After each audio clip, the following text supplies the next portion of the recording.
नमस्कार, आप देखना शुरू कर चुके हैं लाइव सिटीज का विशेष कार्यक्रम सुबह की चाय सुबह 8:30 बजे। आज तारीख है 18 अक्टूबर। हमारे साथ वरिष्ठ पत्रकार रवि उपाध्याय हैं। आज से बिहार विधानसभा उपचुनावों के लिए नॉमिनेशन शुरू हो गया और आपको बता दें कि बिहार में क्या शराबबंदी खत्म हो जाएगी। गिरिराज सिंह आज से यात्रा शुरू कर रहे हैं, लेकिन भारी बवेला मचा हुआ है उनकी यात्रा को लेकर। मुन्ना शुक्ला क्या वापस आएंगे? सुप्रीम कोर्ट के फैसले के बाद उन्हें जेल ले जाया गया है। तो इन सभी बिंदुओं पर बातचीत करेंगे। साथ ही साथ प्रशांत किशोर आज अपने एक और उम्मीदवार का ऐलान करेंगे। हम बातचीत करेंगे सबसे पहले बिहार विधानसभा उपचुनावों का ऐलान हो गया था बीते दिनों। इलेक्शन कमीशन ने अनाउंस किया था 13 नवंबर को वोटिंग होनी है और 23 नवंबर को नतीजे आएंगे। ऐसे में आज से नॉमिनेशन की प्रक्रिया शुरू हो जाएगी। देखिए, निश्चित रूप से ये जो बिहार विधानसभा चुनाव के नामांकन की प्रक्रिया आज से शुरू हो जाएगी। जो उपचुनाव हो रहे हैं बिहार विधानसभा के लिए, 4 सीटों पर उपचुनाव हो रहे हैं। जो सीट से जिन सीटों से वो विधायक थे वो सांसद बन गए हैं। ये कौन कौन सा सीट है, इस पर हम थोड़ा सा 2 मिनट बता देते हैं। ये है रामगढ़, जो बक्सर लोकसभा में आता है। यह इमामगंज है, जो जहानाबाद लोकसभा में आता है। जो बेलागंज है, वह गया लोकसभा क्षेत्र में आता है। तरारी है, जो आरा लोकसभा में पड़ता है। तो ये अब ऐसे में ये 3 सीट जो है सो महागठबंधन के ब्लॉक में है और 1 सीट एनडीए के ब्लॉक हम के पास जीतन राम मांझी, जो केंद्र में मंत्री हैं नरेंद्र मोदी कैबिनेट में। तो ये और आज से ही नामांकन की प्रक्रिया शुरू है यहाँ पर। तो अब देखने वाली बात होगी कौन कौन। और इसी बीच देखिए, प्रशांत किशोर जो है वो एक से एक पत्ता खोल रहे हैं। कल रात आपने पत्ता भी खोल दिया था। कल रात आपने अनाउंस कर दिया था बेलागंज के उम्मीदवार के बारे में। तो प्रशांत किशोर क्या सबसे आगे चल रहे हैं? क्योंकि अभी तक ना आरजेडी की ओर से आधिकारिक ऐलान किया गया है, ना एनडीए गठबंधन की ओर से ऐलान किया गया, लेकिन प्रशांत किशोर अपने दूसरे उम्मीदवार का ऐलान आज कर। और देखिए, दोनों ही उम्मीदवार उनके देखिए किस कदर हैं। वो जो नारा दे रहे हैं, जो उनकी पार्टी का थिंक है, जो थॉट है कि हमको नया बिहार बनाना है, बच्चों के भविष्य को देखना है, आने वाली पीढ़ी को। तो वो उसी लिहाज से देखिए, तरारी से उन्होंने किसको बनाया उम्मीदवार? अवकाश प्राप्त लेफ्टिनेंट जनरल एसके सिंह, वो उनको बनाया नंबर 1 तरारी से। अब देखिए, अब हम लोग बात कर रहे हैं बेलागंज से। तो बेलागंज से जो है उम्मीदवार, वह देखिए प्रोफेसर मोहम्मद खिलाफत हुसैन, वो है प्रोफेसर हैं, अवकाश प्राप्त प्रोफेसर हैं। तो वो उनको वहां से उम्मीदवार बना रहे हैं।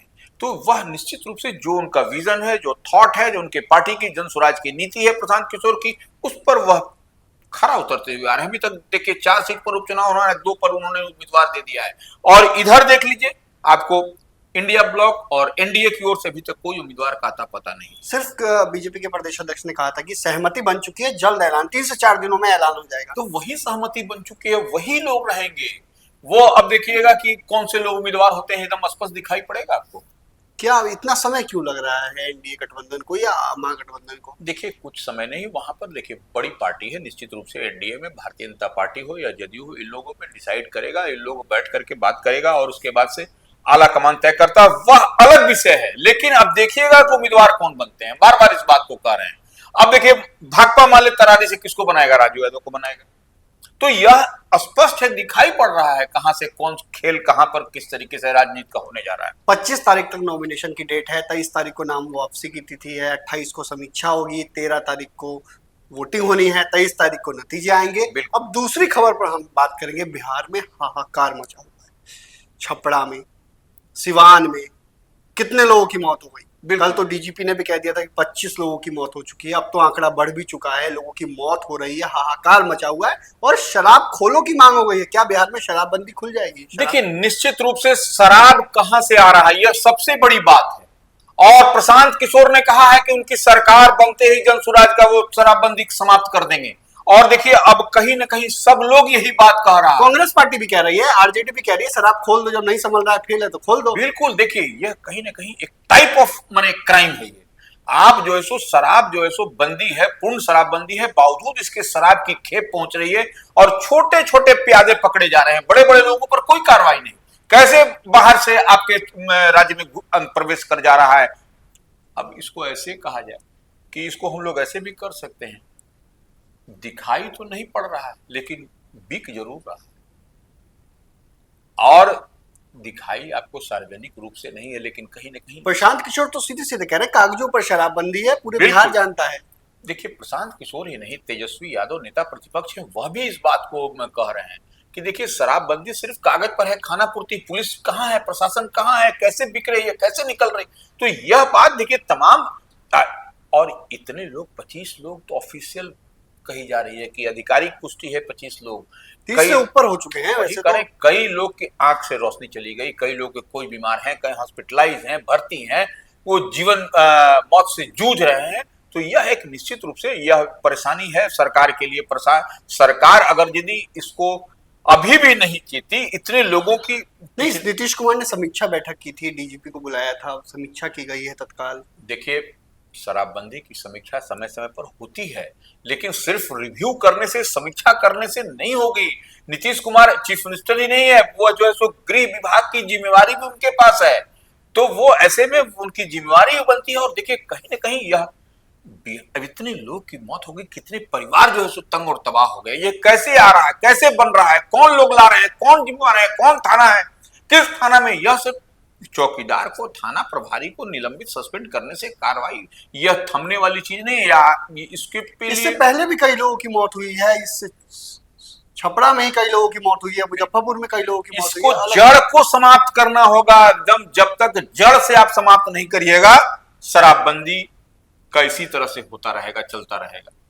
ये तो शराबबंदी को लेकर बवाल मचा हुआ है। अब हम बात करेंगे, आज से केंद्रीय मंत्री गिरिराज सिंह भागलपुर से हिंदू स्वाभिमान यात्रा की शुरुआत करने जा रहे हैं और इस यात्रा को लेकर बिहार में बवाल मच गया है। तेजस्वी यादव और आनंद मोहन किस तरीके से, आनंद मोहन तो भड़क गए, साफ साफ कह रहे हैं यात्रा पर रोक लगा दीजिए, नहीं तो बिहार में दंगा हो जाएगा। दंगा शब्द का उन्होंने प्रयोग किया है और साफ साफ कह रहे हैं बवाल हो जाएगा। तेजस्वी यादव भी गुस्से में है, कुछ हुआ तो सबक सिखाएगी आरजेडी। देखिए, निश्चित रूप से आज से जो है सो गिरिराज सिंह जो स्वाभिमान यात्रा है, हिंदू स्वाभिमान यात्रा, तो वो स्वाभिमान यात्रा पर निकल रहे हैं। ये क्या हो गया कि हिंदू के स्वाभिमान पर ठेस पहुंचा है? ये सबसे बड़ी बात ये प्रतिपक्ष के लोग पूछ रहे हैं, जो विपक्ष की पार्टियां हैं पूछ रही हैं क्या है। सब कुछ तो ठीक है लेकिन ये कहीं ना कहीं यह किस कारण से गिरिराज सिंह और केंद्र में मंत्री हैं वो समझना चाहिए। और ठीक है, उन्हीं की पार्टी, देखिए एनडीए अलायंस के ही लोग उस पर सवाल खड़ा कर रहे हैं। ये हम और आप कह रहे हैं, लाइव सिटीज नहीं कर रहे हैं। बीजेपी ने भी किनारा कर लिया कि हमसे कोई लेना देना नहीं। प्रदेश अध्यक्ष जो है दिलीप जायसवाल हैं, उन्होंने भी कहा कि यह उनका व्यक्तिगत उनकी राय हो सकती है, व्यक्तिगत उनका जो है सो यह हो सकता है। गिरिराज सिंह का पार्टी से इसको कोई लेना देना नहीं है, ये सबसे बड़ी बात है। तो ये जब प्रदेश अध्यक्ष कर रहे हैं उसके बावजूद वह अड़े हुए हैं। आनंद मोहन कह रहे हैं, आनंद मोहन भी देखिए जेडीयू में उनकी पत्नी सांसद हैं, वह जब इस बात को उठा रहे हैं और कह रहे हैं कि रोक दे यह यात्रा को, तो यह सब कहीं ना कहीं देखिए साफ साफ कह रहे हैं दंगा हो जाएगा। जिस तरीके से वो मुस्लिम इलाकों से, उनको हिंदू इलाकों से शुरुआत करनी चाहिए थी। हिंदू इलाकों में अगर हिंदू को कहीं भी ठेस पहुंची है तो हिंदू इलाकों में करना चाहिए, वो मुसलमान इलाकों में जा रहे हैं। देखिए निश्चित रूप से, और वो यह कहीं ना कहीं जब एनडीए में ही आपस में ही यह सहमति नहीं है, पार्टी में ही, जिस पार्टी में गिरिराज सिंह है उस पार्टी के प्रदेश अध्यक्ष ही कर रहे हैं, यह पार्टी का यह नहीं है, उनका व्यक्तिगत है। तो यह सब कहीं ना कहीं ऑल इज माने अच्छी चीज नहीं दिखाई पड़ रही है, इस बात को समझना पड़ेगा। और तेजस्वी यादव भी कह रहे हैं, तेजस्वी यादव क्या करें, नेता प्रतिपक्ष चुप नहीं रहेंगे, अगर कुछ हुआ तो सबक सिखाएंगे, वो सीधे सीधे कह रहे हैं। सीएम नीतीश कुमार को एक्शन लेना चाहिए, इस पर यात्रा नहीं निकालनी चाहिए। मतलब सीएम नीतीश कुमार यात्रा रुकवा देते हैं तेजस्वी यादव की मांग। बिल्कुल, देखिए वह जो बात कह रहे हैं कहीं ना कहीं कुछ न कुछ सुगबुगाहट, कहीं ना कहीं अंदेशा है। नेता प्रतिपक्ष हैं, वह भी लोगों के बीच में रहते हैं, तो उनको भी इस बात का अंदेशा, उन बात की आशंका, संभावना दिखाई पड़ रही है, तभी वह बात कह रहे हैं। इसीलिए हर लोग इस बात को कह रहा है। तो ऐसे में निश्चित रूप से मुख्यमंत्री नीतीश कुमार को भी देखने की बात, जो तेजस्वी कह रहे हैं, सलाह दे रहे हैं, मशवरा दे रहे हैं, तो नेता प्रतिपक्ष हैं तो उनकी सलाह को भी मानना चाहिए, उनकी सलाह पर भी नजर रखनी चाहिए। और निश्चित रूप से आरजेडी ने तो पार्टी लाइन भी ले लिया है कि आरजेडी ने तो कह दिया है कि सबक सिखाएंगे। तो यह सब तो देखिए कई तरह की बात। और देखिए चुनावी, हम कहेंगे तो अब तो चुनावी मोड में ही 2025 में चुनाव है, तो अब तो इस तरह का आपको दिखाई पड़ेगा रंग और रूप सबका सब। आज से उनकी यात्रा जो शुरू होने वाली है उसमें कहीं कुछ हो भी सकता है। बिल्कुल बिल्कुल, देखिए हो नहीं सकता है। देखिए माने यह जो लोग कह रहे हैं कि पक्ष के नेता कह रहे हैं और सभी लोग कह रहे हैं बवेला हो सकता है। नहीं, बवेला नहीं होगा, लेकिन देखिए वह भी केंद्र में मंत्री हैं गिरिराज सिंह, इस बात को वह भी समझ रहे हैं बाखूबी। तो हम जहां तक समझ और देख पा रहे हैं, जब सब लोग कह रहे हैं तो उसको थोड़ा सा उनको भी इस पर ध्यान देने की आवश्यकता है। अब क्या लाइन है, क्या लेंथ है, वह तो वही बेहतर बता सकते हैं, गिरिराज सिंह केंद्रीय मंत्री हैं। लेकिन यह सब जो इतना उहापोह की स्थिति है, माने पार्टी के अंदर, अलायंस के अंदर, घटक दल के अंदर और प्रतिपक्ष की ओर से जब सवाल किया जा रहा है, तो कहीं ना कहीं कुछ आपको समझ में आनी चाहिए बात। अच्छा, मुन्ना शुक्ला जो इस वक्त जेल में बंद है, 2 दिन पहले ही वो जेल गए हैं, पटना के बेऊर जेल में बंद है। उन्होंने एक बात कही थी, जाते जाते जेल जाते जाते, न्याय मिलेगा, जल्द वापस लौटूंगा। रिव्यू पिटीशन उनकी ओर से सुप्रीम कोर्ट में दायर की जा सकती है, ऐसी आशंका है। देखिए निश्चित रूप से वह तो जो लीगल प्रोसेस है, जो प्रोसीडियर है, उसको विजय कुमार शुक्ला और मुन्ना शुक्ला निश्चित रूप से अपनाएंगे कि वो क्या लीगल प्रोसीडियर कहता है। तो वो लीगल प्रोसीडियर है जो समझ में आ रही है कि 30 डेज के अंदर आपको ये डाला जाता है, मैंने रिव्यू पिटीशन। हाँ, फैसले के। हाँ, तो वो करेंगे। और निश्चित रूप से मुन्ना शुक्ला जो है सो एक पुराने मामले में ब्रिज बिहारी जो पूर्व मंत्री थे उनकी हत्या 26 साल पुराना मामला था। पटना कोर्ट से उन्हें सजा हुई थी, सभी को, 8 लोगों को उम्र कैद की सजा हुई थी, लेकिन पटना हाई कोर्ट ने सभी को बरी कर दिया था। जिसके बाद अब सुप्रीम कोर्ट में 3 अक्टूबर को फैसला आता है। लालगंज से पूर्व विधायक मुन्ना शुक्ला और मंटू तिवारी को उम्र कैद की सजा हो जाती है और 2 दिन पहले 16 अक्टूबर को पटना के कोर्ट में सरेंडर करते हैं। एमपी एमएलए कोर्ट है, उसमें उन्होंने सरेंडर किया, तो वह तो ठीक बात है। देखिए जो नियम है, जो प्रावधान है, उसके तहत उन्होंने मुन्ना शुक्ला ने आत्मसमर्पण किया और उन्होंने कहा भी कि न्यायालय पर पूरी आस्था है, पूरा विश्वास है और उनको उम्मीद है कि न्यायालय से जो उनको न्याय मिलेगा, जस्टिस मिलेगा। तो यह ठीक है, वह आप तो देखने वाली बात है कि अब वो जो रिव्यू पिटीशन डालते हैं तो वो उसके आगे क्या होता है। जाते जाते उन्होंने छोटी बात कही थी कि सुप्रीम कोर्ट का सम्मान करते हैं, लेकिन एक्शन का रिएक्शन देखने को मिलेगा राजनीति में।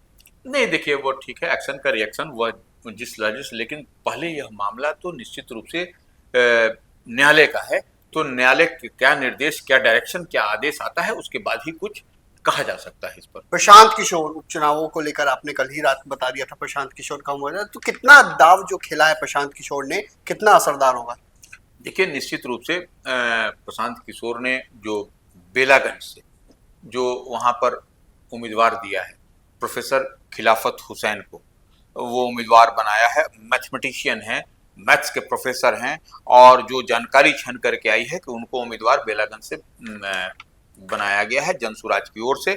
और वो देखिए जो प्रशांत किशोर कह रहे हैं कि हमको बिहार में बच्चों के भविष्य के लिए, अपने आप आने वाली पीढ़ी के लिए आपको जो है सो इस तरीके से अच्छे लोगों को चयन करना है, तो वह एग्जाम्पल तो सेट करते हुए आ रहे हैं।